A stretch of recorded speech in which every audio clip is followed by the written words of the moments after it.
அஸ்ஸலாமு ஃப்ரெண்ட்ஸ். இன்றைக்கி நல்ல கிளைமேட். ஸோ நான் இன்றைக்கி வந்துட்டேன் சிக்கன் உப்புமா செய்கிறதுக்கு. இது வரைக்கும் நான் சிக்கன் உப்புமா ட்ரை பண்ணியே இல்லை. இது தான் ஃபர்ஸ்ட் டைம் நான் செய்ய போகிறேன். சிக்கன் உப்புமா எப்படி இருக்கும்னு சொல்லவே தேவையில்லை. சும்மா வெஜிடபிள் போட்டு உப்புமா செஞ்சாவே சட்டப்படி டேஸ்ட் ஆகிக்கும். ஆனால் அதில் சிக்கன் மசாலா எல்லாம் ஆட் பண்ணி உப்புமா செஞ்சோம்னா சொல்லவே தேவையில்லை. இதில் டேஸ்ட்டே தனியாக தான் ஆகிக்கும். ஆனால் நான் இது வரைக்கும் இது எங்கேயுமே கண்டதில்லை. ஸோ நானே ட்ரை பண்ணி பார்ப்போன்னு நினச்சி வந்துட்டேன். ஆனால் இன்றைக்கி இது நல்லா வரும்னு சொல்லி நினைக்கிறேன். ஃப்ரெண்ட்ஸ், நீங்கள் இது வரைக்கும் சிக்கன் உப்புமா ட்ரை பண்ணி பார்த்துக்கிறீங்களான்னு எனக்கு மறக்காமல் ஷேர் பண்ணுங்கள்.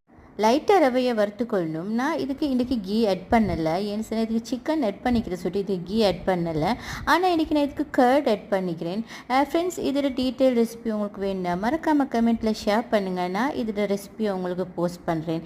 ஏன்னா சிக்கன் உப்புமா ரெடி ஆகிடுச்சு ஃப்ரெண்ட்ஸ். வாங்க என்னையோடு சேர்ந்து பிரேக்ஃபாஸ்ட் சாப்பிடுவோம். இன்றைக்கி நாள் உங்களுக்கு எல்லாருக்கும் நல்ல நாளாக அமையட்டும். Bye friends.